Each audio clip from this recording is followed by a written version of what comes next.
AP మరియు Telangana TET ఆస్పిరెంట్స్కి స్వాగతం. మీ TET ప్రిపరేషన్లో భాగంగా 9th క్లాస్ సోషల్ స్టడీస్ నుంచి మొదటి 6 పాఠాల్లో ఉన్నటువంటి ముఖ్యమైన అంశాలను ఈ వీడియోలో మీకు అందించడం జరుగుతుంది. మీకు ఈ వీడియో నచ్చినట్లయితే లైక్ చేయండి, మీ ఫ్రెండ్స్కి షేర్ చేయండి. ఇప్పటివరకు మన ఛానల్ని సబ్స్క్రైబ్ చేయకపోతే ఇప్పుడే మన ఛానల్ని సబ్స్క్రైబ్ చేసి మరిన్ని వీడియోలు చేయడానికి నన్ను సపోర్ట్ చేయండి. మొదటి పాఠ్యాంశము భూమి మనం. భూమి మీద మానవాళి సుమారుగా 1,00,000 సంవత్సరాల క్రితం ఏర్పడింది. మానవులు పర్యావరణాన్ని, భూవనరులను యథేచ్ఛగా దోచుకోవడం వల్ల అడవులు, నదులు నాశనమయ్యాయి. తోటి జంతువులు, తోటి మానవులు సైతం వినాశనాన్ని ఎదుర్కొంటున్నారు. దీని ఫలితంగా పర్యావరణ సంక్షోభాన్ని ఎదుర్కొంటున్నాం. దాని ద్వారా భూగోళం వేడెక్కుతుంది. గాలి మరియు నీరు విషపూరితంగా మారుతున్నాయి. నక్షత్రాలు కూడా పుడతాయని, పెరుగుతాయని, చివరికి చనిపోతాయని గత 100 సంవత్సరాల కాలంలో శాస్త్రజ్ఞులు అర్థం చేసుకున్నారు. నక్షత్రాలు పాలపుంతలో భాగం. ఇటువంటి పాలపుంతలు విశ్వంలో లక్షల సంఖ్యలో ఉన్నాయని శాస్త్రజ్ఞులు తెలుసుకున్నారు. పెద్ద విస్ఫోటనంతో 1370 కోట్ల సంవత్సరాల క్రితం విశ్వం ఆవిర్భవించిందని, కొన్ని వందల కోట్ల సంవత్సరాల తర్వాత ఇది అంతరించిపోతుందనే అభిప్రాయంతో ప్రస్తుతం ఉన్నారు. వ్యామోగామి అంటే విశ్వంలోని విషయాలను అధ్యయనం చేయడానికి ఆసక్తి కనపరిచేవారు. భూమి సూర్యుని చుట్టూ తిరిగే నిర్ధారిత దారినే కక్ష అంటారు. భూమి సూర్యుడి కక్షలకు సంబంధించిన సరైనది ఏమిటి? ఏ వృత్తాకార కక్ష, బి దీర్ఘ వృత్తాకార కక్ష, సి కొంచెం పక్కకి ఉన్న వృత్తాకార కక్ష. వాస్తవానికి భూమి కక్ష పటంలో కనబడుతున్నటువంటి ఈలో మాదిరి దాదాపుగా వృత్తాకారంలో ఉంది. సూర్యుడికి అత్యంత దూరం 152 మిలియన్ కిలోమీటర్లు. సూర్యుడి చుట్టూ గంటకి 1,07,200 కిలోమీటర్ల వేగంతో భూమి తిరుగుతుంది. సూర్యుడి చుట్టూ ఒక పరిభ్రమణం పూర్తి చేయడానికి 365 రోజుల 1/4 వంతు రోజు పడుతుంది. దీనిని ఒక సంవత్సరం అంటాం. గ్రీక్ పదమైన యోత్ యొక్క అర్థం నేల, మట్టి, పొడి నేల. భూమికి సంస్కృతంలో గల పర్యాయ పదాలు పృథ్వీ, ధరణి, అవని, పుడమి. సుమారుగా 450 కోట్ల సంవత్సరాల క్రితం భూమి ఏర్పడడం మొదలైందని చాలామంది శాస్త్రజ్ఞులు అభిప్రాయపడుతున్నారు. భూమి ప్రారంభంలో ఒక వేడి ద్రవంగా ఉండేది. భూమి లోపలి పొరలలోకి వెళ్ళి చూస్తే అది ఏర్పడిన తొలి రోజుల నాటి మూలాలు మనకు అర్థమవుతాయి. భూమి లోపలి భాగం కూడా చల్లబడుతూ సంకోచం చెందుతూ ఉంటే పైపొర ముడతలు పడి ఎత్తుపల్లాలు ఏర్పడ్డాయి. వాతావరణంలో నీటి ఆవిరితో సహా అనేక రకాల వాయువులు ఉన్నాయి. ఈ వాయువులలో మనకు అవసరమైన ప్రాణవాయువు లేదు. మనం పీల్చుచున్న గాలి పొందడానికి చాలా కాలం పట్టింది. భూమి పైపొరల్లోని పల్లపు ప్రాంతాలు వర్షపు నీటితో నిండాయి. ఆ విధంగా మహాసముద్రాలు ఏర్పడ్డాయి. సగం కాలం ఎటువంటి ప్రాణి లేకుండా భూమి నిర్జీవంగా గడిచింది. ఆ తర్వాత సముద్రాలలో మొదటగా జీవం మొదలైంది. భూమి కేంద్రం 6,000 కిలోమీటర్ల పైన ఉంటుంది. భూమిని ప్రధానంగా 3 పొరలుగా విభజించవచ్చు. అవి భూపటలం, భూప్రావారం, భూకేంద్ర మండలం. భూపటలం మనం నివసిస్తున్న భూమి యొక్క బయటి పొర. భూపటలం మందం 30 నుంచి 100 కిలోమీటర్ల మందం ఉంటుంది.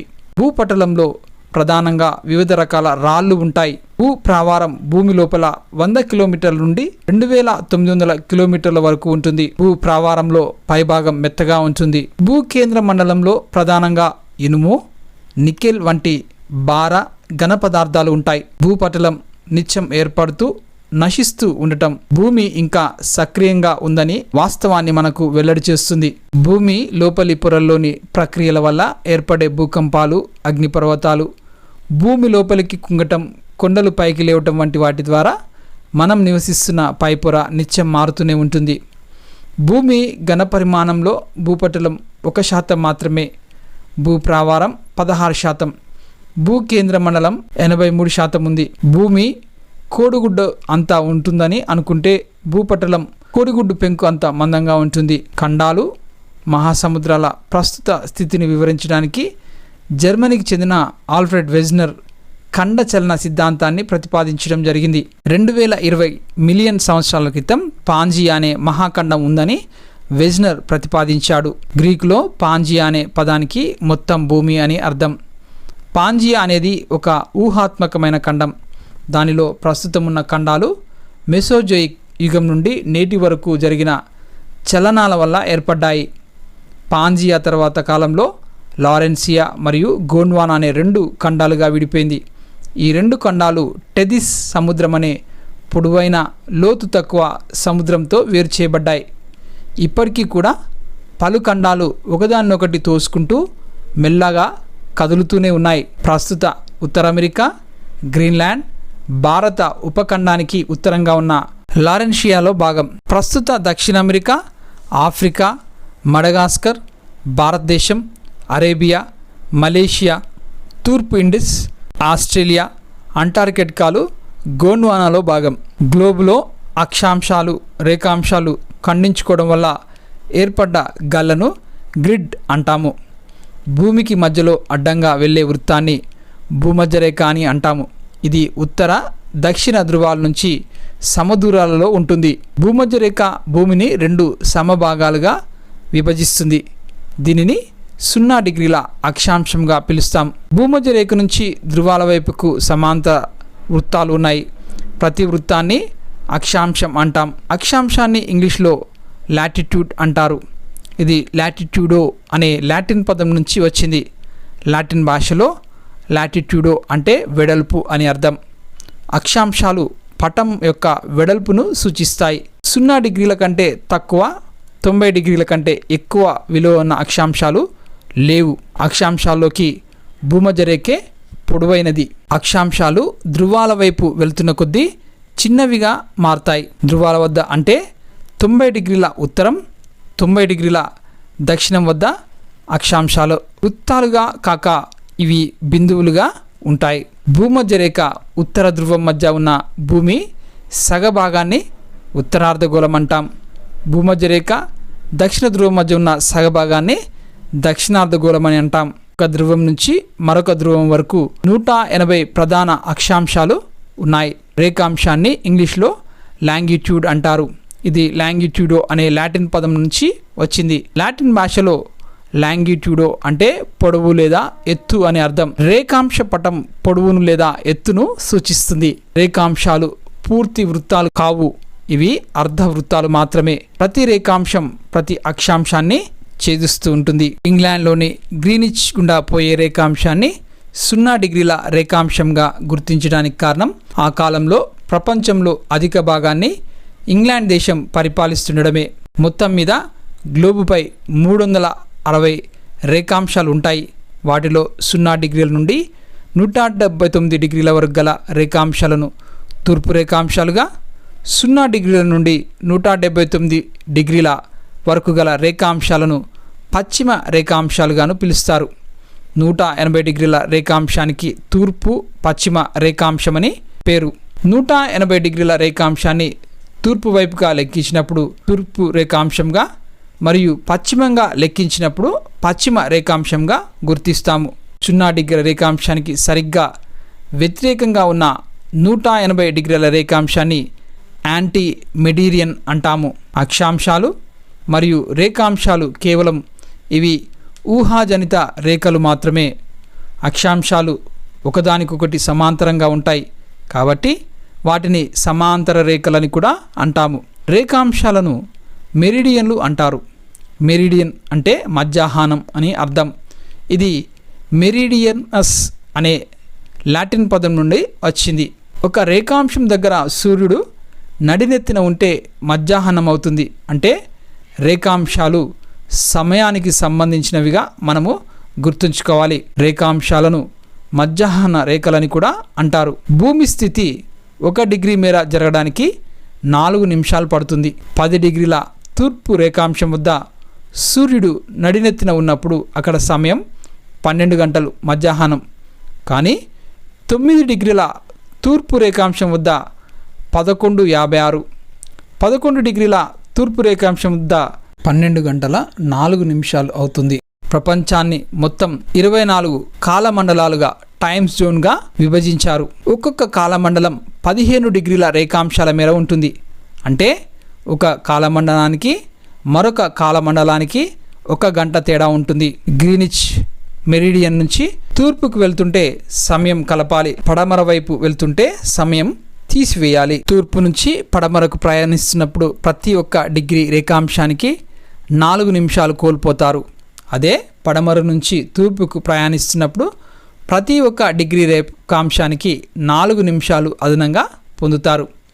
ఒక దేశం మధ్య గుండా పోయే రేఖాంశాన్ని ఆ దేశ ప్రామాణిక రేఖాంశంగా పేర్కొంటారు. మన దేశంలో విభిన్న ప్రదేశాల మధ్య సమయాలలో గందరగోళాన్ని నివారించడానికి భారతదేశం మధ్య గుండా పోయే 82.5 డిగ్రీల తూర్పు రేఖాంశాన్ని భారతదేశ ప్రామాణిక రేఖాంశంగా నిర్ణయించడం జరిగింది.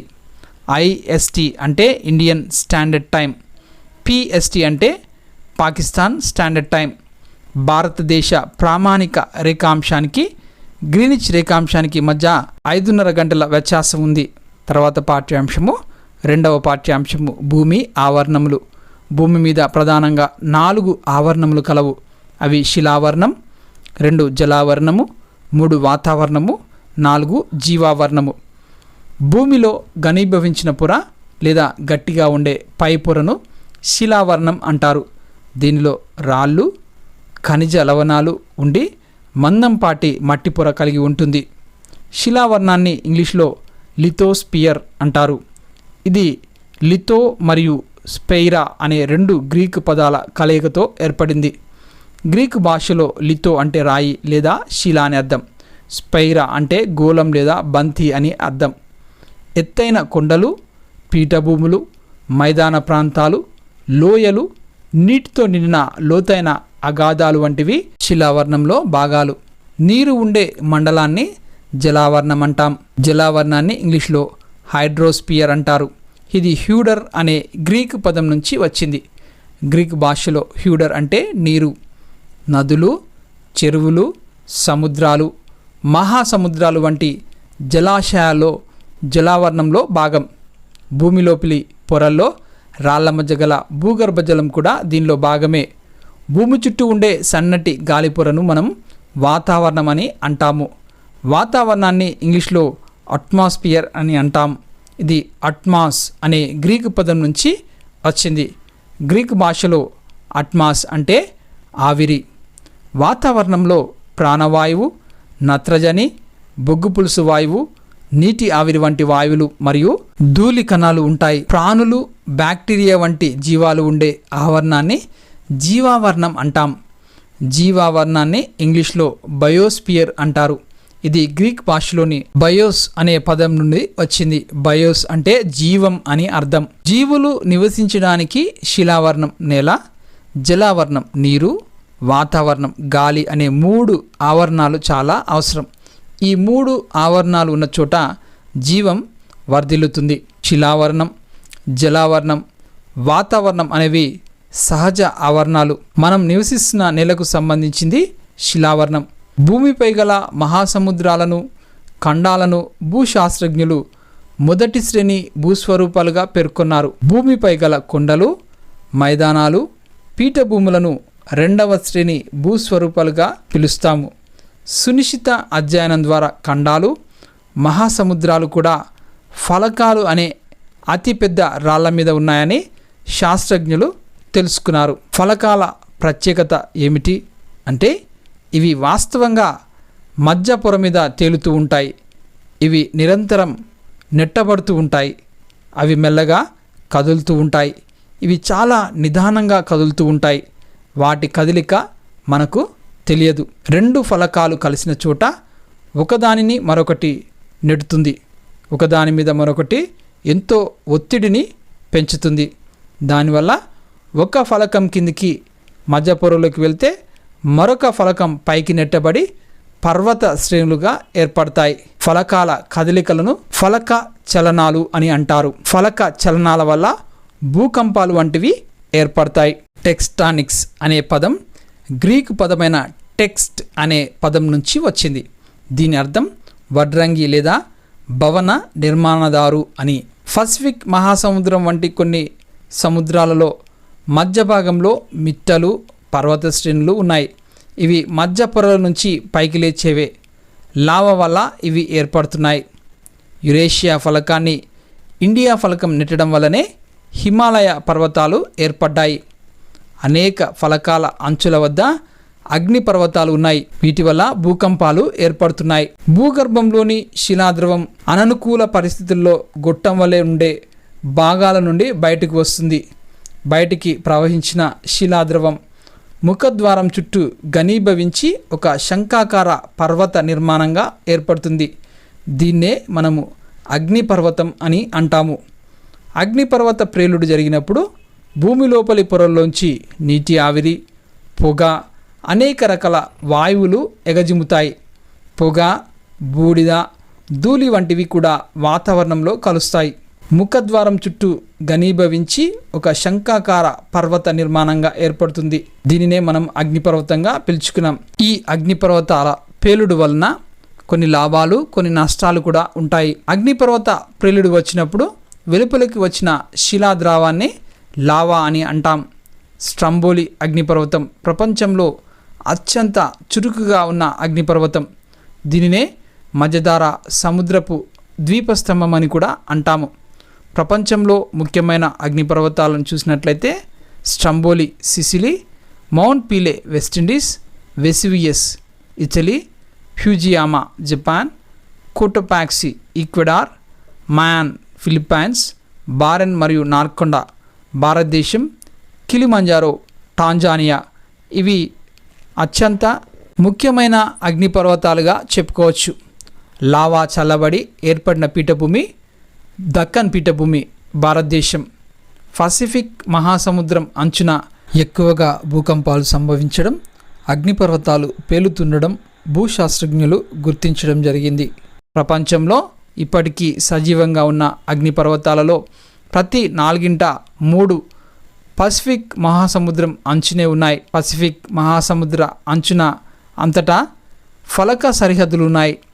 ఈ ఫలక సరిహద్దుల వద్దనే అగ్నిపర్వతాలు, భూకంపాలు సంభవిస్తూ ఉంటాయి. దానికి పసిఫిక్ అగ్నివలయం అన్న పేరును ఇవి తెచ్చిపెట్టాయి. గాలి, నీరు వంటి బయటి శక్తులు నిరంతరం భూమి ఉపరితలంపై ఒరిపిడిని కలుగచేస్తూ ఉంటాయి. గాలి, నీరు వల్ల రూపొందే భూస్వరూపాలను భూశాస్త్రవేత్తలు 3వ శ్రేణి భూస్వరూపాలుగా గుర్తించడం జరిగింది.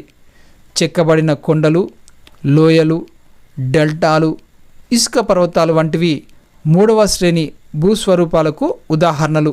వాతావరణ ప్రభావం, నేలకోత, రేణువుల రవాణా, మేట వేయడం వంటివి 3వ శ్రేణి భూస్వరూపాలు ఏర్పడడానికి ముఖ్య కారణాలు. ప్రస్తుతం మనం చూస్తున్న పల్లపు భూములు ఒకప్పుడు కొండలు, పీఠభూములుగా ఉండేవి. ఇవి గాలి, నీరు వల్ల వికోశీకరణ ప్రక్రియ జరిగి ప్రస్తుత ఈ దశకు చేరుకున్నాయి. వాతావరణ శక్తుల వల్ల రాళ్ళు బలహీనమై ఛిద్రమయ్యే లేదా పగిలిపోయే ప్రక్రియను శిలాశైథిల్యం అని అంటారు. గాలి, నీటి శక్తుల కారణంగా భూమి ఉపరితలంపై పొరలు కొట్టుకొని పోవడాన్ని క్రమక్షేమం అంటాము. కోతకు గురైన రాళ్ళు, కంకరమట్టి, ఒండ్రు వంటి వాటిని గాలి, నీరు మోసుకుపోవడాన్ని రవాణా అని అంటాం. మేట వేయబడిన మట్టి వల్ల మైదానాలు ఏర్పడతాయి. కోతకు గురైన దానిలో చాలా వరకు నదుల ద్వారా సముద్రాలకు చేరుతుంది. సముద్రపు నేలలో ఇది పొరలు పొరలుగా నిక్షేపమై కాలక్రమంలో అవక్షేప శిలలుగా మారతాయి. నదులు ఎత్తైన కొండలలో ప్రవహించేటప్పుడు లోతైన లోయలను ఏర్పరుస్తాయి. ఈ లోయల కింద సన్నగా, పైన వెడల్పుగా ఉంటాయి. అందువల్ల వీటిని వి ఆకారపు లోయలు అని అంటాము. నదీ నీటి కోతకు గురి కావడం వల్ల ఏర్పడినవే అగాధదరులు, గార్జెస్. అగాధదరిలో నది అంచులు తీవ్ర వాలుతో చాలా లోతుగా కోతకు గురవుతాయి. ప్రపంచంలో అతిపెద్ద అగాధదరి గ్రాండ్ క్యాన్యన్ ఆఫ్ కొలరాడో. ఇది కొలరాడో నదిపై ఉంది. దీని పొడవు 466 కిలోమీటర్లు, లోతు 1.6 కిలోమీటర్లు, వెడల్పు 188 మీటర్ల నుంచి 29 కిలోమీటర్ల వరకు ఉంటుంది. ఆనకట్టలు కట్టడానికి గార్జెస్ అనువుగా ఉంటాయి. రాళ్ళు చాలా గట్టిగా ఉన్న ప్రాంతాలలో నది తన ప్రవాహ మార్గాన్ని సన్నటి లోతైన లోయగా కోస్తుంది. దీని అంచులు నిటారుగా ఉంటాయి. వీటిని గార్జెస్ అంటారు. ఆంధ్రప్రదేశ్లో గోదావరి నది మీద పాపికొండల వద్ద బైసన్ గార్జెస్ కలదు. కాశ్మీర్లో ఇండస్ గార్జ్ కలదు. ఇది సింధు నది వల్ల ఏర్పడినది.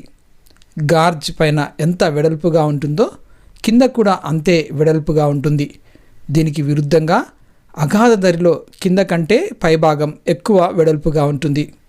వాలులో తేడాలు బాగా ఎక్కువగా ఉండే పర్వత ప్రాంతాలలో జలపాతాలు ఏర్పడతాయి. జలపాతంలో నీళ్లు ఎంతో శక్తితో కిందకు పడతాయి. ఆ నీళ్లు కింద పడే చోట దుముకు మడుగు ఏర్పడుతుంది. ప్రపంచంలో అతిపెద్ద జలపాతం ఏంజల్ జలపాతం. ఇది వెనిజులాలోని చురున్ నదిపై కలదు. దీని ఎత్తు 979 మీటర్లు. ప్రపంచంలో రెండవ ఎత్తైన జలపాతం టుగెలా జలపాతం. ఇది దక్షిణ ఆఫ్రికాలో అదే పేరు గల నదిపై ఉంది. దీని ఎత్తు 947 మీటర్లు. భారతదేశంలో అతి ఎత్తైన జలపాతం జోగ్ జలపాతం లేదా జొరసొప్ప జలపాతం. ఇది కర్ణాటకలోని శరావతి నదిపై కలదు. దీని ఎత్తు 253 మీటర్లు. నదికి వరదలు వచ్చినప్పుడు అది నేలను కోతకు గురిచేస్తుంది. వరద తగ్గుముఖం పట్టగానే కోసిన మట్టిని వేరే చోట మేట వేస్తుంది. దీనిని ఒండ్రు అంటారు. ఒండ్రు మైదానాలకు ఉదాహరణ గంగానది మైదానం, కృష్ణా గోదావరి మైదానాలు.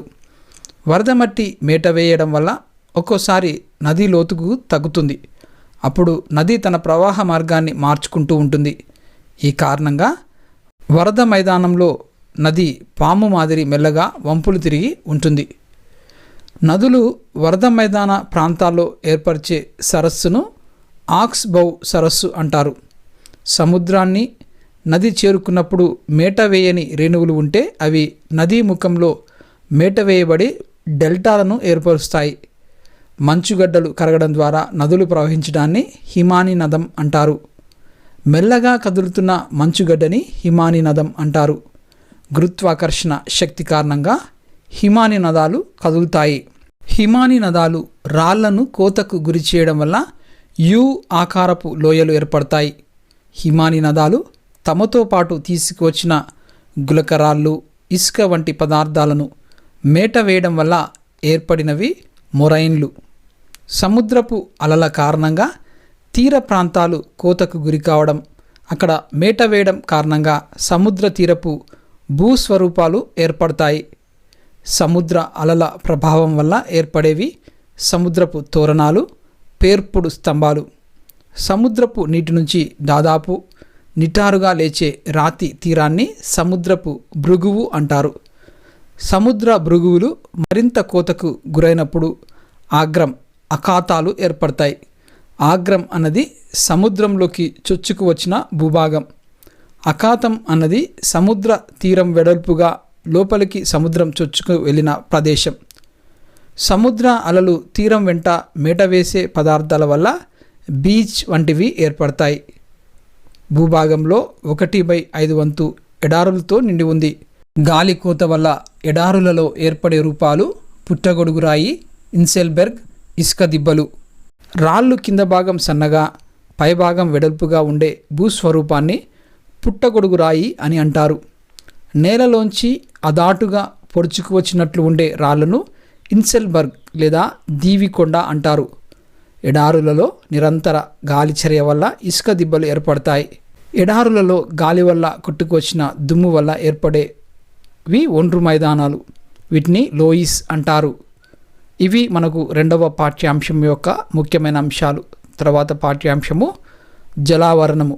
భూగ్రహంపై గల మొత్తం నీటిలో 1% మాత్రమే మానవులకు ఉపయోగపడే విధంగా ఉంది. నీళ్లు పునరావృతమయ్యే వనరు. నీరు మహాసముద్రాల నుంచి భూమి మీదకు, భూమి నుంచి మహాసముద్రాల్లోకి నీళ్లు తిరుగుతూ ఉండటాన్ని జలచక్రం అంటాం. నీరు వివిధ రూపాలలో అంటే ద్రవ, ఘన, వాయు రూపాలలో ప్రసరణ కావటాన్ని నీటి చక్రం అని అంటాము. నీటి చక్రాన్ని గణిత రూపంలో ఇలా తెలియచేస్తారు. వర్షపాతము ఈజ్ఈక్వల్ట్ ఉపరితలంపై వాననీటి ప్రవాహం ప్లస్ నీరు ఆవిరి కావటం. బాష్పోత్సేకం నీరు ద్రవ రూపం నుండి వాయు రూపంలోకి మారటాన్ని బాష్పీభవనం అని అంటాము.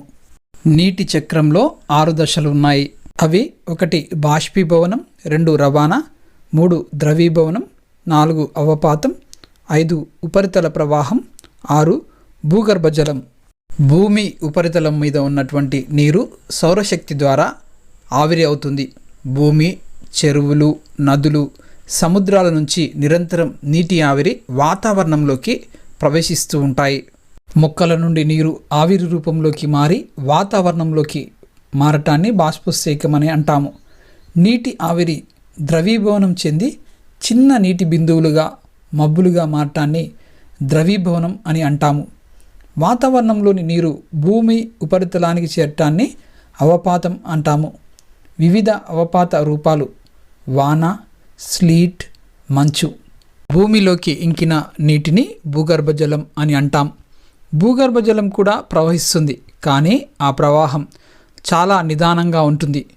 భూగర్భ జలం ఊట వంటి రూపాల్లో భూమి ఉపరితలం మీదకు వస్తుంది. మొత్తం నీటిలో 97.25% ఉప్పునీరుగా మహాసముద్రాలలో ఉంది. కేవలం 2.75% మాత్రమే మంచినీళ్ళు. మంచినీళ్ళలో అధిక భాగం సుమారు 68.7% అంటార్కిటికా, ఆర్కిటిక్, ఇతర పర్వతాలలో మంచుగడ్డలు, శాశ్వత మంచుపొరగా ఉంది. మంచినీటిలో 29.9% భూగర్భ జలంగా ఉంది. భూమి మీదున్న మొత్తం మంచినీటిలో 0.26% మాత్రమే చెరువులు, ఆనకట్టలు, నదులలో ఉంది. మహాసముద్రాలను మొదటి శ్రేణి భూస్వరూపాలు అని అంటాము. అతి పెద్దదైన జలభాగాలనే మహాసముద్రాలు అని అంటాం. భూమి మీద గల నీటి భాగాన్ని భూశాస్త్రజ్ఞులు 5 మహాసముద్రాలుగా విభజించారు.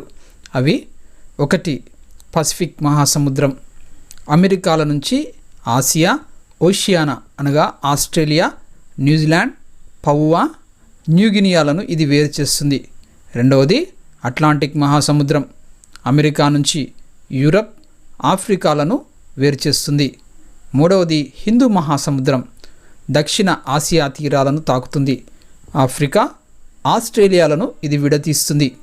4 అంటార్కిటిక్ మహాసముద్రము, దీనికి మరొక పేరు దక్షిణ మహాసముద్రం. అంటార్కిటికా ఖండాన్ని చుట్టి ఉంటుంది. పసిఫిక్, అట్లాంటిక్, హిందూ మహాసముద్రాల కొనసాగింపుగా ఒక్కొక్కసారి పేర్కొంటారు. 5 ఆర్కిటిక్ మహాసముద్రం, ఒక్కోసారి అట్లాంటిక్ మహాసముద్రంలో భాగంగా దీన్ని పరిగణిస్తారు. ఆర్కిటిక్ ప్రాంతంలో అధిక భాగం విస్తరించి ఉంటుంది. ఉత్తర అమెరికా, యురేషియా తీరాలను ఇది తాకుతుంది. మహాసముద్రాలన్నీ కలిసి కోట్ల సంవత్సరాల క్రితం ఒకే మహాసముద్రంగా ఉండేది. దీన్నే పాందల్సా అనేవారు. బ్రిటిష్ ఓడ ఛాలెంజర్తో లోతైన సముద్రాలను అన్వేషిస్తూ విజయవంతంగా ప్రపంచాన్ని చుట్టి రావడంతో మహాసముద్రాల అధ్యయనం మొదలైంది. మహాసముద్రాల ఉపరితలం చాలా వరకు భూ ఉపరితలాన్ని పోలి ఉంటుంది. మహాసముద్రాల లోపల కొండలు, పీఠభూములు, క్యానన్లు, టెర్రస్ వంటివి ఉంటాయి. మహాసముద్రాల నేలను 4 భాగాలుగా విభజించవచ్చు. అవి ఖండతీరపు అంచు, ఖండతీరపు వాలు, మహాసముద్ర మైదానాలు, మహాసముద్ర అగాధాలు. భూమికి సముద్రానికి మధ్య సరిహద్దు ప్రాంతాన్ని ఖండతీరపు అంచు అని అంటాము. ఖండతీరపు అంచు 200 మీటర్ల లోతు వరకు ఉంటుంది. సముద్ర విస్తీర్ణంలో ఖండతీరపు అంచు విస్తీర్ణం 7.6% వరకు ఉంటుంది. అతిపెద్ద ఖండతీరపు అంచు ఆర్కిటిక్ మహాసముద్రంలోని సైబీరియా అంచులో ఉంది. ఇది 1500 కిలోమీటర్ల వెడల్పు ఉంది. ఖండతీరపు అంచు చాలా ముఖ్యమైనది, ఎందుకంటే ఈ ప్రాంతంలో మత్స్య సంపద చాలా ఎక్కువ. ఈ ప్రాంతంలోనే ముడి చమురు, సహజ వాయువులు దొరుకుతాయి. ఇక్కడ ఓడరేవులను నిర్మించవచ్చు. ఖండతీరపు వాలు 200 మీటర్ల నుంచి 3000 మీటర్ల వరకు ఉంటుంది. మహాసముద్రపు విస్తీర్ణంలో ఇది దాదాపు 15% ఉంటుంది. ఖండతీరపు వాలు సరిహద్దు ఖండాలను సూచిస్తుంది. ఖండతీరపు వాలులోనే సముద్రపు క్యానన్లు ఉంటాయి. హిమానీ నదుల నీటికోత ప్రక్రియతో ఇవి ఏర్పడతాయి. మహాసముద్ర మైదానాలు చాలా తక్కువ వాలుతో ఉంటాయి. ప్రపంచంలోకెల్లా అత్యంత చదునుగా నునుపుగా ఉండే ప్రాంతము ఇదే. మహాసముద్ర మైదానాలు 3000 నుంచి 6000 మీటర్ల వరకు ఉంటుంది. మహాసముద్ర మైదానాలు సముద్రాల విస్తీర్ణంలో 76.2% వరకు ఉంటుంది. ఈ మహాసముద్ర అగాధాలు సన్నగా లోతుగా 6000 మీటర్ల వరకు ఉంటాయి. లోతైన అగాధాలు సముద్రపు మధ్య భాగంలో కాకుండా ఖండాలకు దగ్గరగా ఉంటాయి. ఫలక కదలికల అధ్యయనంలో మహాసముద్ర అగాధాలు కీలక పాత్ర పోషిస్తాయి. ఇప్పటివరకు 57 అగాధాలను అధ్యయనం చేయడం జరిగింది. సముద్ర ఉపరితలం నుండి ఒకే లోతులో ఉండే సముద్రపు నేలలను సూచించే బిందువులను కలిపే గీతలను సమలోతు గీతలు ఐసోబాక్స్ అని అంటారు. ముఖ్యమైన మహాసముద్ర అగాధాల గురించిన సమాచారం. అగాధం పేరు ఛాలెంజర్ లేదా మెరియానా. ఇది పసిఫిక్ మహాసముద్రంలో ఉంది. లోతు 11,022 మీటర్లు. రెండవది ప్యూర్టారికో లేదా నేవ్స్. ఇది అట్లాంటిక్ మహాసముద్రంలో ఉంది. దీని యొక్క లోతు 10,475 మీటర్లు. మూడవది జావా. ఇది హిందూ మహాసముద్రంలో ఉంది. దీని లోతు 7,450 మీటర్లు. ఉప్పును ప్రాతిపాదికగా చేసుకొని స్వాతంత్ర పోరాట కాలంలో జరిగిన ఉద్యమం దండియాత్ర. సముద్రపు నీటిలో కరిగిన ఉప్పు ఎంత ఉందో తెలియచేయడానికి లవణీయత అన్నదాన్ని ఉపయోగిస్తారు. లవణీయత అనేది 1000 గ్రాముల సముద్రపు నీటిలో ఎన్ని గ్రాములు ఉప్పు కరిగి ఉందో తెలియచేస్తుంది. సాధారణంగా మహాసముద్రాల నీటి లవణీయత 30% లేదా 1000 గ్రాముల నీటిలో 35 గ్రాముల ఉప్పు ఉంటుంది. సముద్ర జలాల్లో సాధారణ లవణీయత అంటే 35% అని అర్థం. సముద్ర జలాల్లో అధిక శాతం గల లవణం సోడియం క్లోరైడ్. సముద్రపు నీటిలో పెద్ద మొత్తంలో కరిగిన ఖనిజం సాధారణ ఉప్పు. సాధారణ ఉప్పు రసాయన నామం సోడియం క్లోరైడ్. సముద్రపు నీటిలో సాధారణ ఉప్పు శాతం ఎంత ఉంది అనగా 77.8%. వ్యవసాయపు నీటి యొక్క లవణీయత 3%. నదీ ముఖద్వారాలు, చిత్తడి భూములు, మడ అడవులలో లవణీయత 5 నుంచి 30% వరకు ఉంటుంది. స్వచ్ఛమైన నీటిలో అంటే చెరువులు, సరస్సులు, నదులలో లవణీయత 0.5% ఉంటుంది. మహాసముద్రాల ఉపరితల లవణీయతను ప్రభావితం చేసే అంశాలను చూసినట్లయితే 1 నీరు ఆవిరి కావడం, అవపాతం. 2 తీర ప్రాంతంలో నదుల నుంచి ప్రవహించే నీళ్లు ధ్రువ ప్రాంతాలలో మంచు గడ్డగట్టడం, కరగటం. 3 నీటిని ఇతర ప్రాంతాలకు బదిలీ చేసే గాలులు. 4 సముద్రపు ప్రవాహాలు, తరంగాలు. లవణీయతకు సంబంధించిన విషయాలు. అత్యధిక లవణీయత ఉన్న జలభాగాలు, తక్కువ లవణీయత ఉన్న జలభాగాలు. అత్యధిక లవణీయత ఉన్న జలభాగాలు డాన్జోన్ కొలను, అంటార్కిటికా 440%. రెండవది రెడ్ పా సరస్సు, సెనెగల్ 400%. మూడవది వాండా సరస్సు, అంటార్కిటికా 350%. తక్కువ లవణీయత ఉన్న జలభాగాలు బాల్టిక్ సముద్రం 10%, హడ్సన్ అఖాతం 3 నుంచి 15%. సముద్రంలో ఒకే లవణీయత ఉన్న ప్రాంతాలను కలిపే రేఖను సమలవణీయత రేఖలు ఐసో లైన్స్ అని అంటారు. భూమితో పోలిస్తే సముద్రాల మీద ఉష్ణోగ్రతల తేడా అంత ఉండదు, కానీ కొద్దిపాటి తేడాలే ఎంతో ప్రభావాన్ని చూపిస్తాయి. పసిఫిక్ మహాసముద్రంలోని ఉష్ణోగ్రతల తేడాల వల్ల ఏర్పడేవి ఎల్నినో, లానినో. ఉష్ణోగ్రత తేడాల వల్ల పసిఫిక్ మహాసముద్రంలో ఏర్పడే ఎల్నినో మరియు లానినోల వల్ల భారతదేశ నైరుతి ఋతుపవనాలను ఎంతగానో ప్రభావితం చేస్తాయి. మహాసముద్రాల ఉష్ణోగ్రతను ప్రభావితం చేసే అంశాలు అక్షాంశాలు, గాలులు, సముద్రపు ప్రవాహాలు, భూ విస్తీర్ణతలో తేడాలు, మారుతున్న కాలాలు. పరివేష్టిత సముద్రాల వద్ద అత్యధిక ఉష్ణోగ్రత నమోదు అవుతుంది. భూ పరివేష్టిత సముద్రం అంటే చుట్టూ భూభాగమే ఉండే సముద్రం. అత్యధిక ఉష్ణోగ్రత 38 డిగ్రీల సెంటీగ్రేడ్ ఎర్ర సముద్రంలో ఉంటుంది. సాధారణంగా మహాసముద్రాల ఉష్ణోగ్రత 2 నుంచి 29 సెంటీగ్రేడ్ల మధ్య ఉంటుంది. సముద్ర లోతుల్లోకి పోతున్న కొద్దీ ఉష్ణోగ్రతలు తగ్గుతాయి. మొదటి కిలోమీటరు లోతుకి ఉష్ణోగ్రతలు గణనీయంగా పడిపోతాయి. సముద్రంలోకి 5 కిలోమీటర్ల లోతుకు ఉష్ణోగ్రతలు క్రమేపీ తగ్గుతుంటాయి. ఇంకా లోతుల్లో ఉష్ణోగ్రతలు సుమారు 2 డిగ్రీల సెంటీగ్రేడ్ల వద్ద ఉంటాయి. ఒక ఖచ్చితమైన దిశలో చాలా దూరం ప్రవహించే మహాసముద్రపు నీటిని మహాసముద్రపు ప్రవాహాలు అని అంటాం.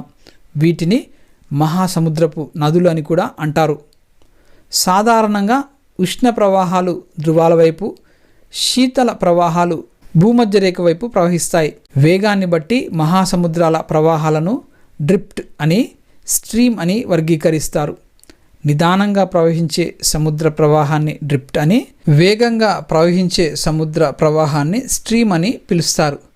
మహాసముద్ర ప్రవాహాలు ఏర్పడడానికి కారణాలు అపకేంద్ర బలం, పవనాలు, అవపాతం, సౌరశక్తి, లవణీయత, నీటి సాంద్రతల వ్యత్యాసాలు, మంచు కరగడం మొదలగునవి. భూమధ్యరేఖ ప్రాంతం నుంచి మహాసముద్రాల నీళ్లు ధృవాల వైపు ప్రవహించడానికి కారణం భూమధ్యరేఖ వద్ద అపకేంద్ర బలం ఎక్కువగా ఉండడమే. గంటకు 50 మైళ్ళ వేగంతో నీటి పవనాల వల్ల గంటకు 0.75 మైళ్ళ వేగంతో వెళ్ళే సముద్ర ప్రవాహాలు ఏర్పడతాయి. భూమి మీద కంటే సముద్రంలో అధిక శాతం జీవులు ఉన్నాయి.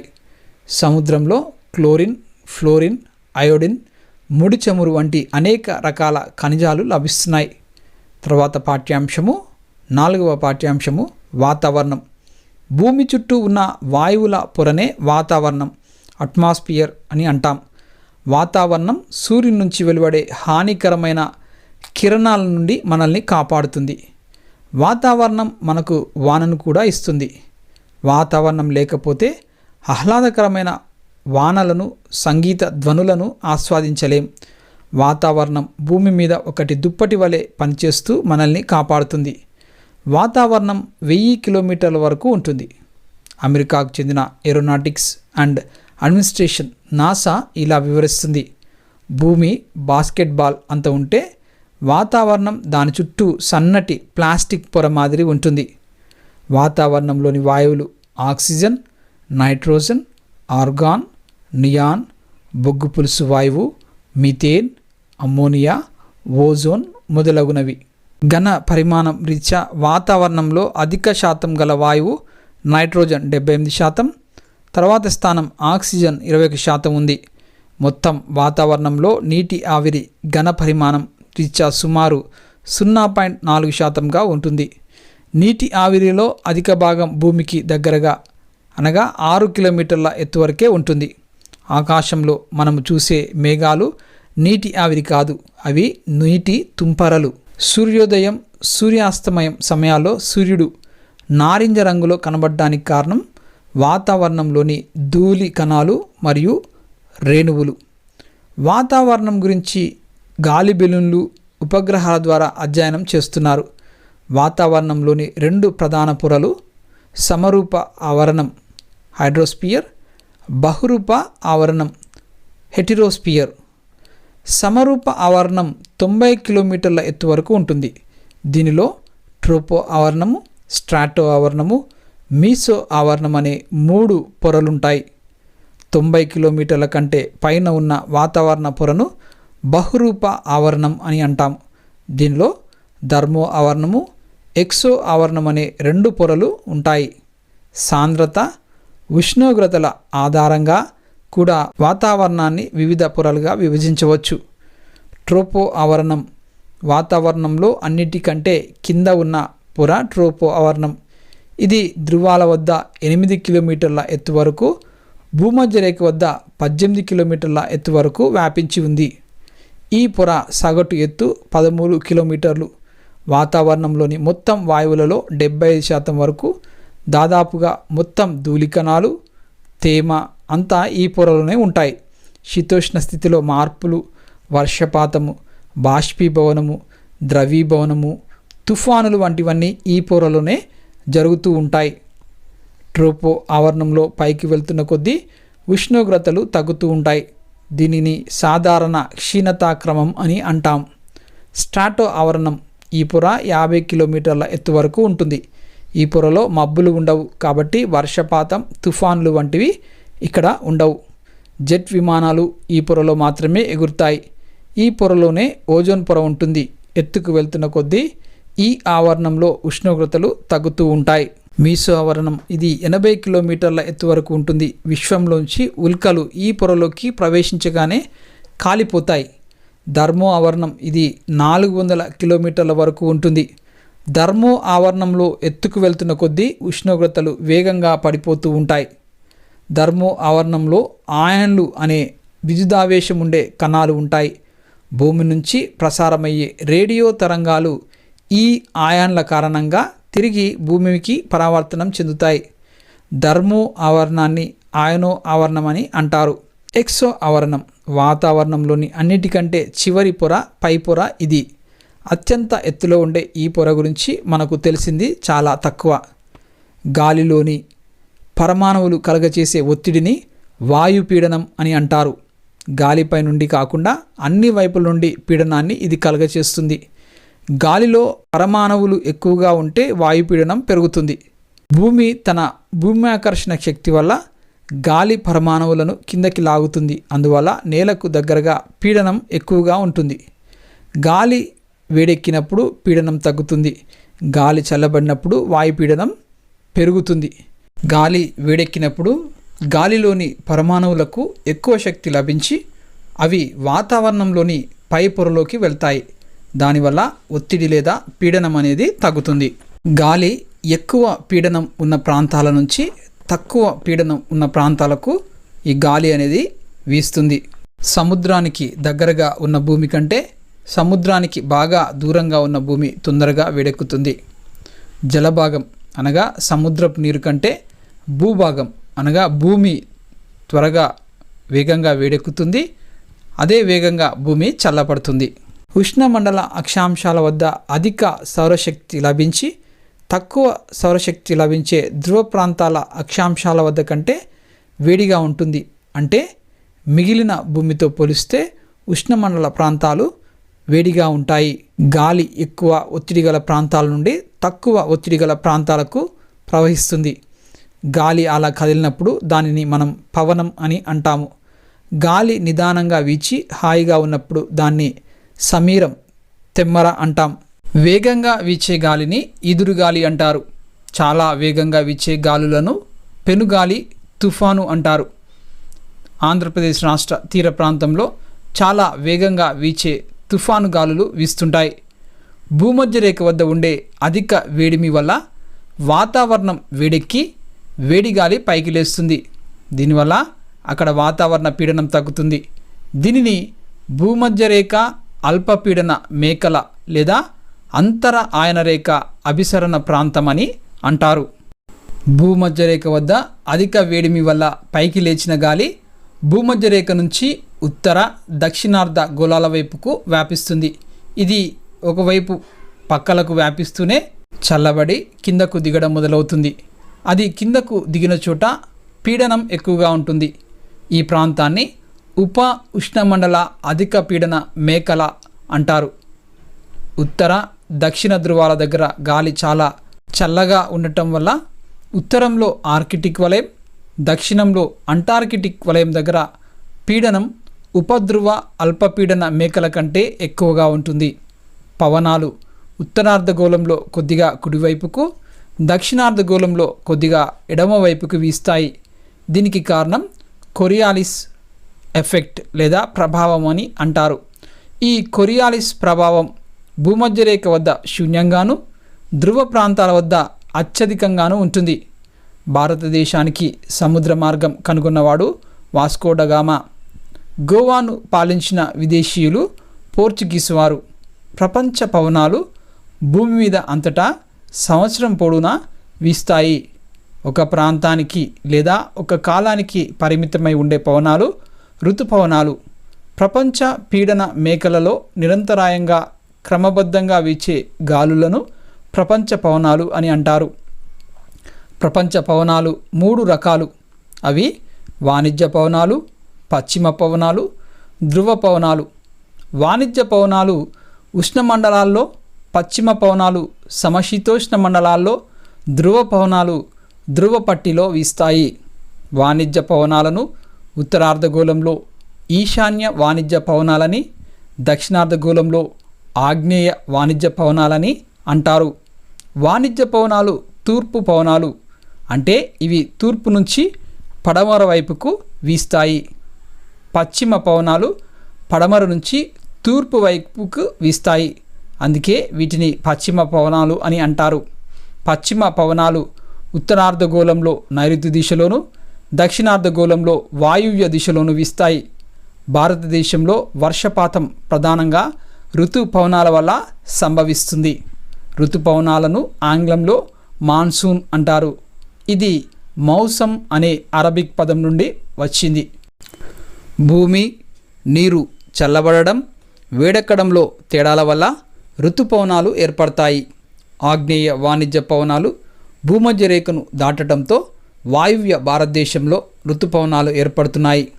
కొరియాలిసిస్ ఎఫెక్ట్ వల్ల భారత ద్వీపకల్పంలో పొరుగు దేశాలలో నైరుతి ఋతుపవనాలు ఏర్పడతాయి. కొండ, లోయ పవనాలు, సముద్ర భూపవనాలు స్థానిక పవనాలకు ఉదాహరణగా చెప్పవచ్చు.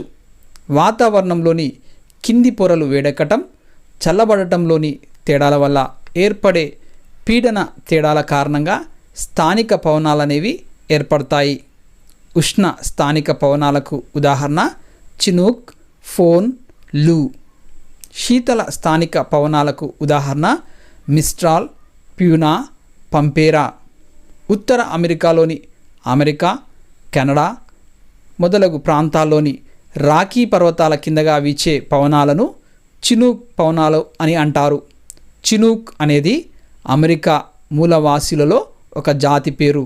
చినూక్ అనే పదానికి మంచు తినేది అనే అర్థం కూడా ఉంది.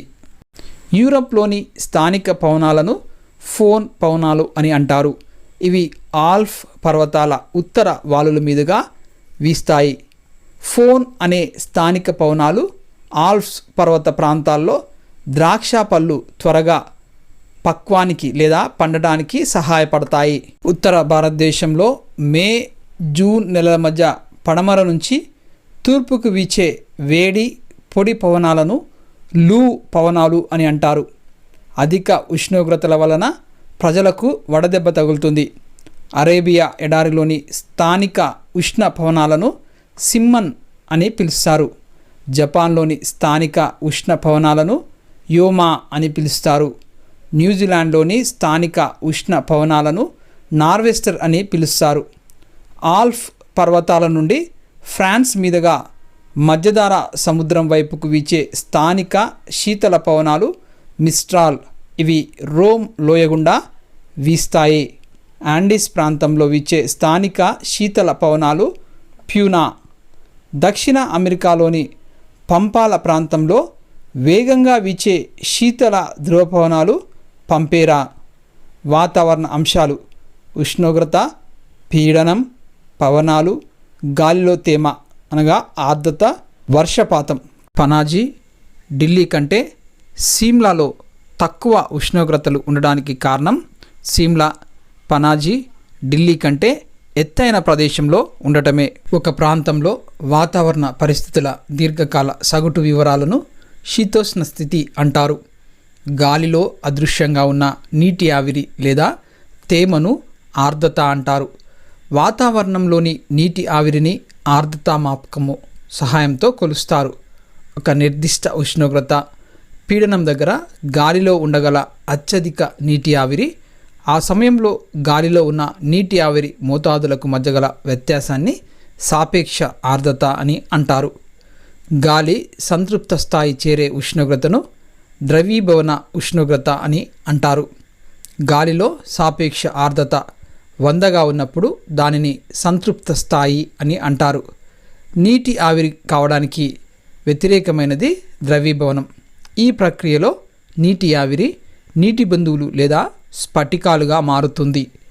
సాపేక్ష ఆర్ద్రత 100ని మించినప్పుడు వాతావరణంలో అదనంగా ఉన్న నీటి ఆవిరి చిన్న చిన్న నీటి బిందువులుగా ద్రవీభవనం చెందుతుంది.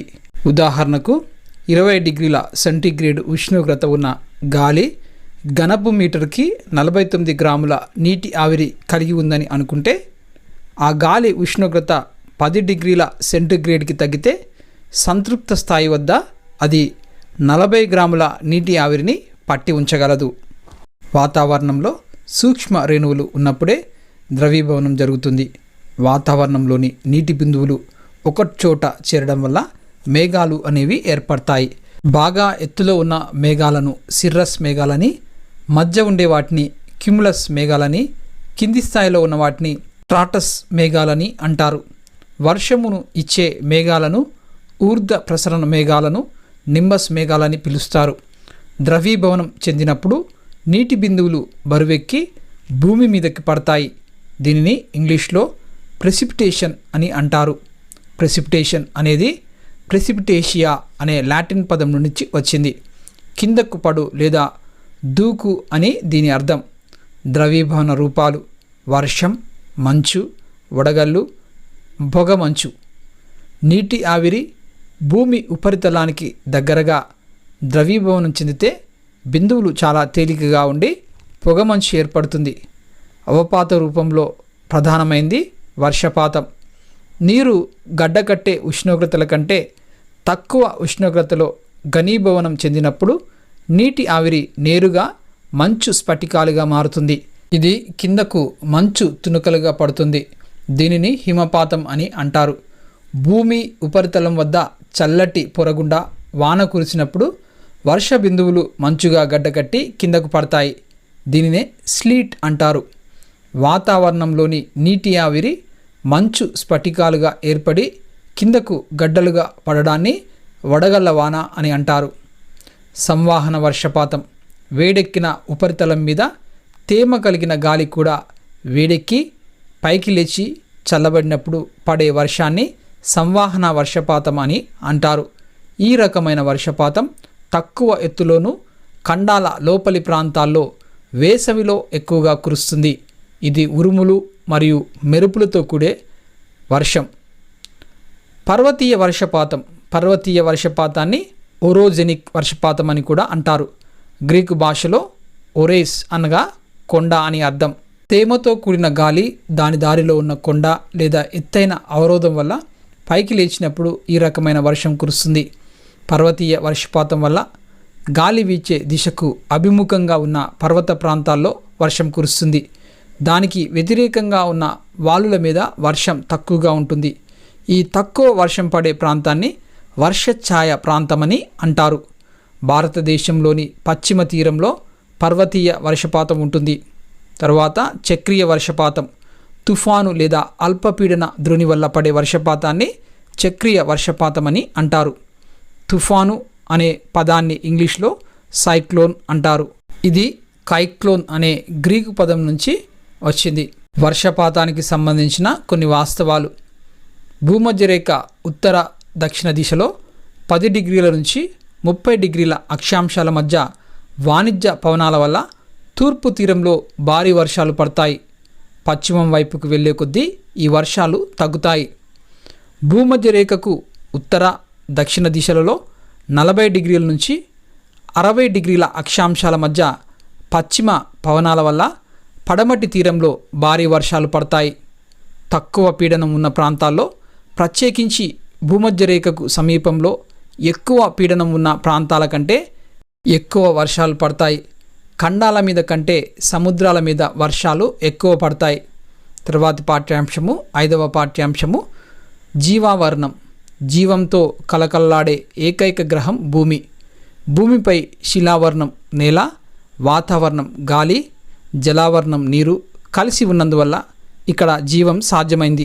అనేక మంది భూశాస్త్రజ్ఞులు జీవాన్ని ఒక ప్రత్యేక ఆవరణంగా పరిగణిస్తారు.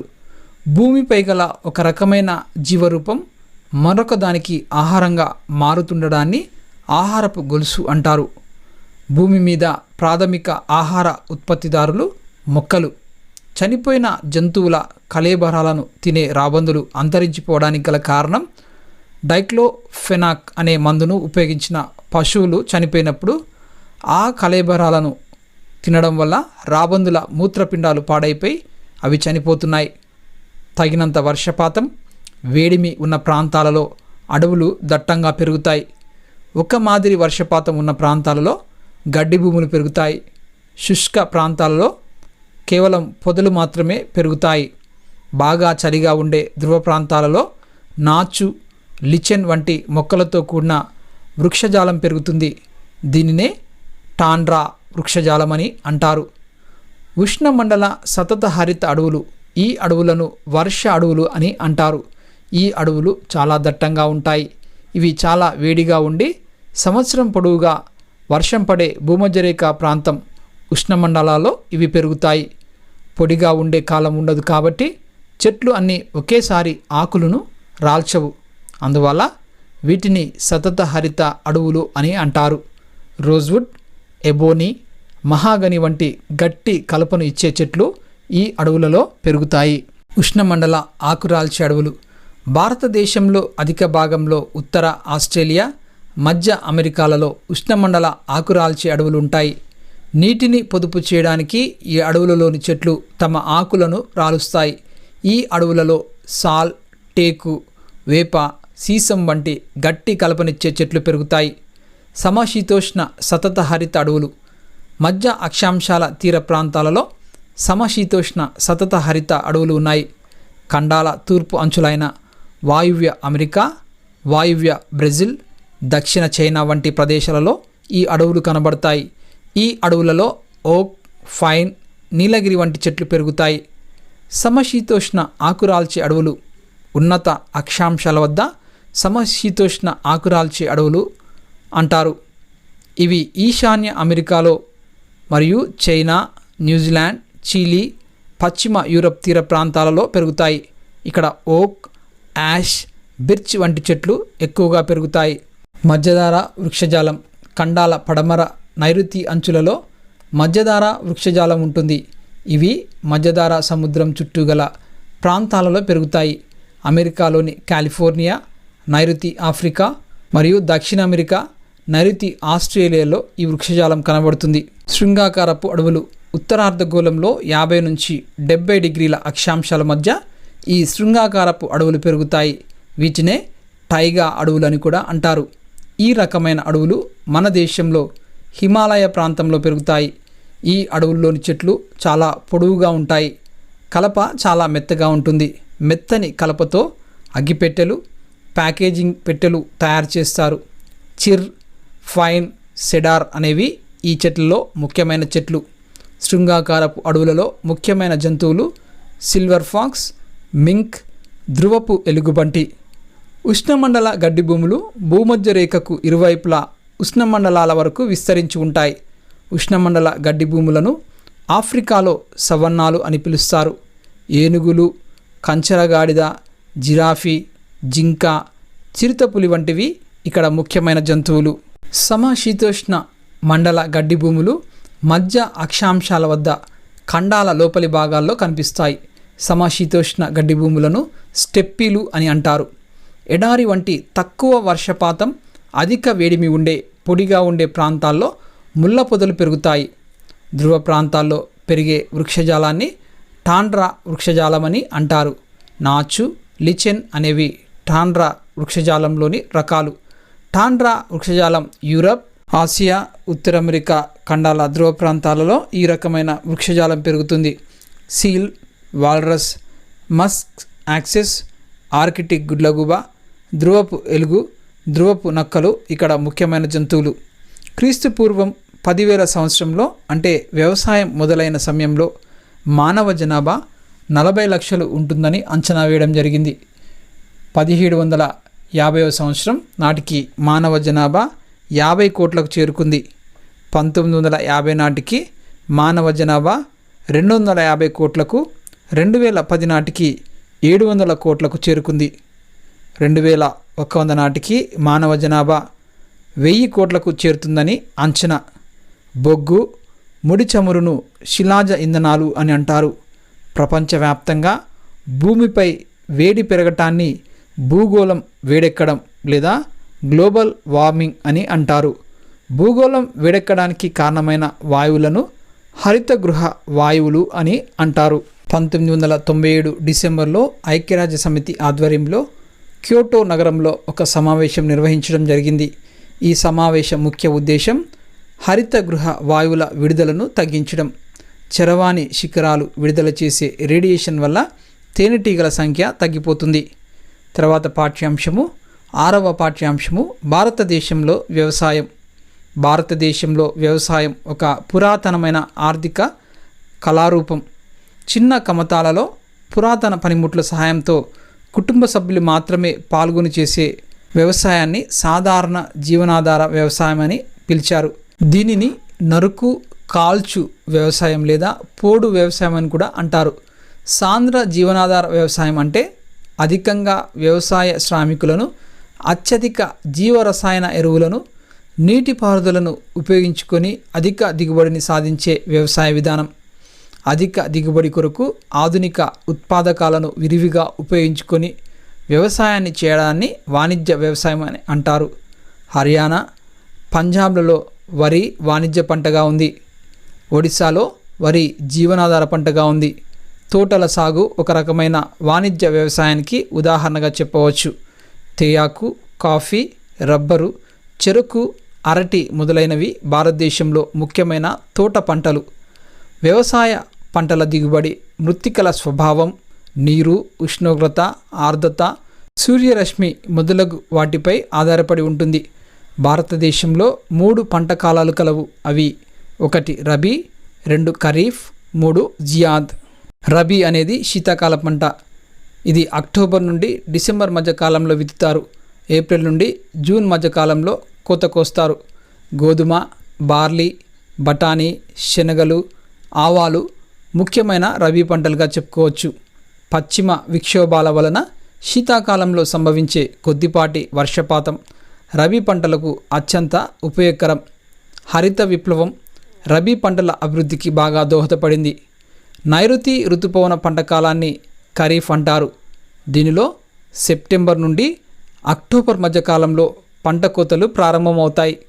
వరి, మొక్కజొన్న, జొన్న, సజ్జ, కందులు, పెసలు, మినుములు, ప్రత్తి, జనుము, వేరుశెనగ, సోయాబీన్ ముఖ్యమైన ఖరీఫ్ పంటలు. ఖరీఫ్, రబీ పంట కాలాల మధ్య స్వల్ప వ్యవధి గల పంట ఋతువును జియాద్ అంటారు. పుచ్చకాయలు, కర్బూజా, దోసకాయ, కూరగాయలు, పశువుల మేత మొదలైన వాటిని ఈ జియాద్ కాలంలో పండిస్తారు. మన దేశంలో అత్యధికులు వినియోగించే ముఖ్య ఆహారం వరి. పశువుల మేత మొదలైన వాటిని జియాద్ కాలంలో పండిస్తారు. భారతదేశంలో అత్యధికులు వినియోగించే ఆహారం వరి. ప్రపంచంలో చైనా తర్వాత భారతదేశంలోనే అత్యధికంగా వరిని పండిస్తున్నారు. వరి ప్రధానంగా ఖరీఫ్ కాలానికి చెందింది. వరి పంటకు అత్యధిక ఉష్ణోగ్రత 25 డిగ్రీల సెంటీగ్రేడ్ కంటే ఎక్కువ, అధిక ఆర్ద్రతతో పాటు 100 సెంటీమీటర్ల సాంవత్సరిక వర్షపాతం అవసరమవుతుంది. దేశంలోని ఉత్తర మైదానాలు, ఈశాన్య ప్రాంత మైదానాలు, తీర ప్రాంతాలు, డెల్టా ప్రాంతాలు వరి పంటకు ప్రసిద్ధి. వరి తర్వాత రెండవ ముఖ్యమైన తృణధాన్యం గోధుమ. గోధుమ ఉత్తర వాయువ్య భారతదేశంలో ముఖ్యమైన ఆహార పంట. రబీ కాలంలో పండే గోధుమ పంటకు మిత ఉష్ణోగ్రత ఉండి కోతకు వచ్చే సమయంలో వాతావరణం ప్రకాశవంతంగా ఉండాలి. గోధుమ పంటకు పంటకాలమంతా సమానంగా విస్తరించి ఉండే 50 నుంచి 70 సెంటీమీటర్ల వర్షపాతం అవసరం. మన దేశంలో గోధుమ పండే 2 ముఖ్యమైన ప్రాంతాలు. 1 వాయువ్య ప్రాంతంలోని గంగా సట్లెజ్ మైదానాలు, 2 దక్కన్ పీఠభూమిలోని నల్లరేగడి ప్రాంతం. మొక్కజొన్న ఆహారంగాను పశువుల దానాగాను ఉపయోగించే పంట. మొక్కజొన్న ప్రధానంగా ఖరీఫ్ కాలపు పంట. పురాతన ఒండ్రు నేలలు మొక్కజొన్న పంటకు అత్యంత అనుకూలం. బీహార్లో మొక్కజొన్న పంటను రబీ కాలంలో కూడా పండిస్తారు. చిరుధాన్యాలలో ముఖ్యమైనవి జొన్న, సజ్జ, రాగులు. చిరుధాన్యాలు, వీటిని ముతక ధాన్యాలు అని కూడా పిలుస్తారు. ప్రపంచ జొన్న ఉత్పత్తిలో మరియు విస్తీర్ణంలోనూ భారతదేశం 3వ స్థానంలో ఉంది. మహారాష్ట్ర జొన్నను అత్యధికంగా పండించే రాష్ట్రం. రాగి పంట కర్ణాటక, తమిళనాడు రాష్ట్రాలలో బాగా పండుతుంది. ప్రపంచంలో పప్పు ధాన్యాల ఉత్పత్తిలోనూ వినియోగంలోనూ భారతదేశం ప్రథమ స్థానంలో ఉంది. పప్పు ధాన్యాల నుండి ప్రధానంగా మాంసకృత్తులు, ప్రోటీన్లు అధికంగా లభిస్తాయి. భారతదేశంలో పండే ప్రధానమైన పప్పు ధాన్యాలు కందులు, మినుములు, పెసలు, బఠానీ, మసూర్, శనగలు. పప్పు ధాన్యాలు లెగ్యుమినసి కుటుంబానికి చెందిన మొక్కలు. ఇవి వాతావరణం నుండి నత్రజనిని గ్రహించి నేలలో ప్రతిస్థాపన చేసి భూసారాన్ని పెంచుతాయి. పంటల మధ్యలో మార్పిడి పంటగా పప్పుధాన్యాలను పండిస్తారు. చెరుకు ఆయన ఉప ఆయన రేఖా ప్రాంతపు పంట. అధిక ఉష్ణోగ్రతలు 21 డిగ్రీ నుండి 27 డిగ్రీల సెంటీగ్రేడ్లు, 75 నుంచి 100 సెంటీమీటర్ల సాంవత్సరిక వర్షపాతం గల ప్రాంతాలు చెరుకు పంటకు అనుకూలం. బ్రెజిల్ తర్వాత చెరుకును అత్యధికంగా పండిస్తున్నది భారతదేశమే. ప్రపంచంలో నూనె గింజలు అత్యధికంగా భారతదేశంలోనే పండిస్తున్నారు. దేశ పంట విస్తీర్ణంలో నూనె గింజలు 12% ఆక్రమించాయి. ఖరీఫ్లో పండే వేరుశెనగ దేశంలోని మొత్తం నూనె గింజల్లో సగభాగం ఆక్రమిస్తుంది. దేశంలో వేరుశెనగను పండించే రాష్ట్రాలు ఆంధ్రప్రదేశ్, తమిళనాడు, కర్ణాటక, మహారాష్ట్ర, గుజరాత్. అవిసెలు, ఆవాలు రబీలో పండించే పంటలు. నువ్వులు ఉత్తర భారతదేశంలో ఖరీఫ్ పంటగాను, దక్షిణ భారతదేశంలో రబీ పంటగాను పండిస్తారు. ఆముదాలను ఖరీఫ్, రబీ 2 కాలాల్లో పండిస్తారు. తోట పంటల వ్యవసాయానికి తేయాకు మంచి ఉదాహరణ. తేయాకు పంట బ్రిటిష్ వారి చేత భారతదేశంలో ప్రవేశపెట్టిన పానీయపు పంట. తేయాకు ఆయన ఉప ఆయన ప్రాంతపు పంట. సారవంతమైన ఏటవాలు నేలలు తేయాకు పంటకు చాలా అనుకూలం. తేయాకు పంటకు హిమరహిత వాతావరణం ఉండాలి. తేయాకు పంటను ప్రధానంగా అస్సోం, పశ్చిమ బెంగాల్, తమిళనాడు, కేరళ రాష్ట్రాల్లో పండిస్తారు. ప్రపంచ కాఫీ ఉత్పత్తిలో 4% భారతదేశంలోనే పండుతుంది. ప్రారంభంలో యెమెన్ నుండి తీసుకువచ్చిన అరబికా అనే కాఫీ మొక్కను దేశవ్యాప్తంగా పండిస్తున్నారు. ప్రారంభంలో బాబా బుడాన్ కొండల్లో కాఫీ పంటను సాగు చేశారు. ప్రస్తుతం కాఫీ పంటను కర్ణాటక, కేరళ, తమిళనాడు రాష్ట్రాల్లో పండిస్తున్నారు. కాఫీ పంటను నీలగిరి కొండల్లో కూడా పండిస్తున్నారు. పండ్లు, కూరగాయలు వంటి ఉద్యానవన పంటల ఉత్పత్తిలో భారతదేశం ప్రపంచంలోనే ప్రథమ స్థానంలో ఉంది.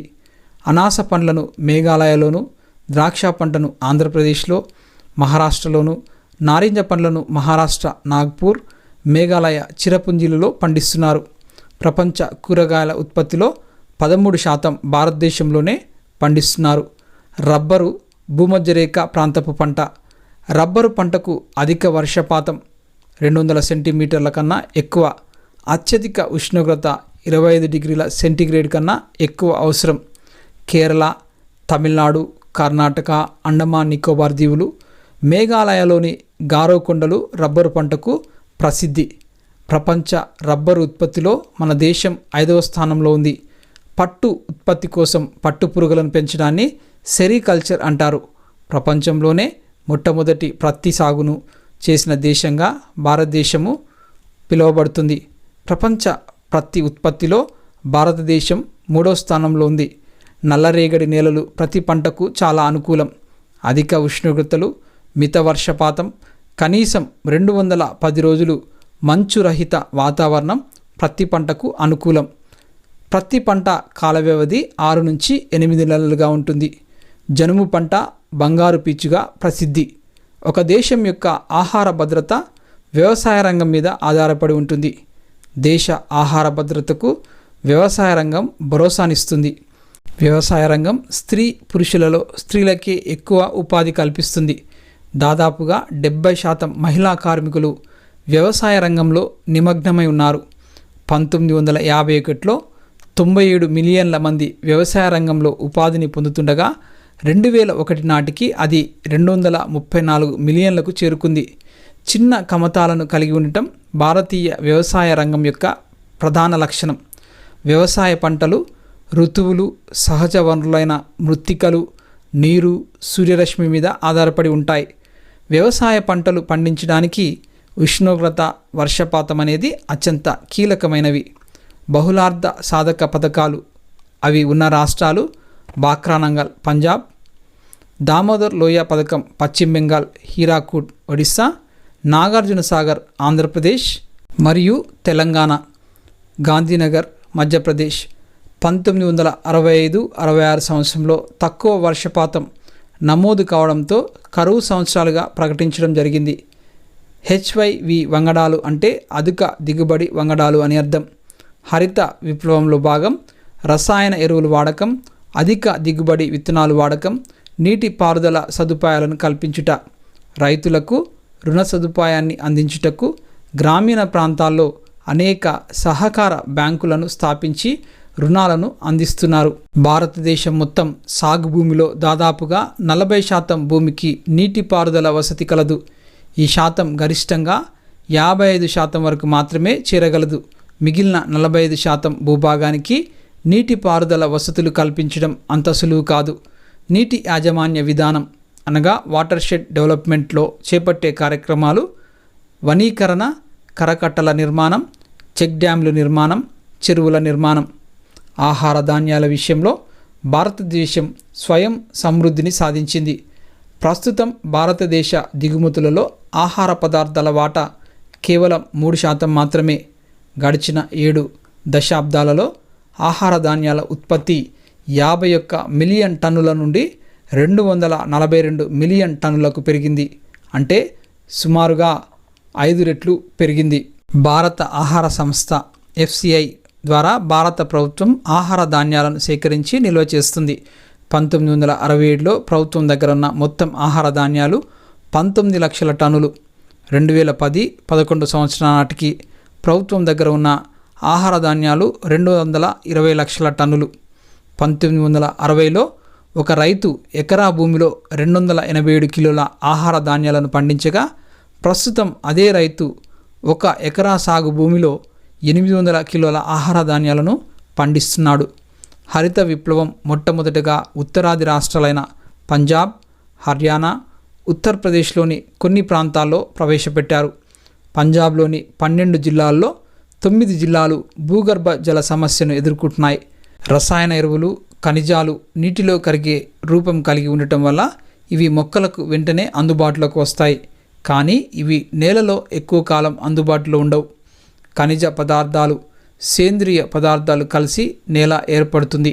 వివిధ పంటలు ప్రధానంగా పండే రాష్ట్రాలు: వరి పంట పశ్చిమ బెంగాల్, ఉత్తరప్రదేశ్, తెలంగాణ మరియు ఆంధ్రప్రదేశ్, పంజాబ్, ఒడిషా. గోధుమ పంట ఉత్తరప్రదేశ్, పంజాబ్, మధ్యప్రదేశ్, రాజస్థాన్, హర్యానా. చిరుధాన్యాలు రాజస్థాన్, కర్ణాటక, తెలంగాణ మరియు ఆంధ్రప్రదేశ్, మహారాష్ట్ర, ఉత్తరప్రదేశ్. మొక్కజొన్న తెలంగాణ మరియు ఆంధ్రప్రదేశ్, కర్ణాటక, మహారాష్ట్ర, బీహార్, తమిళనాడు. పప్పు ధాన్యాలు మధ్యప్రదేశ్, ఉత్తరప్రదేశ్, మహారాష్ట్ర, రాజస్థాన్, తెలంగాణ మరియు ఆంధ్రప్రదేశ్. చెరకు ఉత్తరప్రదేశ్, మహారాష్ట్ర, కర్ణాటక, తమిళనాడు, బీహార్. నూనె గింజలు గుజరాత్, రాజస్థాన్, మధ్యప్రదేశ్, మహారాష్ట్ర, తెలంగాణ మరియు ఆంధ్రప్రదేశ్. పత్తి గుజరాత్, మహారాష్ట్ర, తెలంగాణ మరియు ఆంధ్రప్రదేశ్, హర్యానా, కర్ణాటక రాష్ట్రాలు. ఇవి 9వ తరగతి సోషల్ స్టడీస్ నుంచి మొదటి 6 పాఠ్యాంశంలో గల ముఖ్య అంశాలు.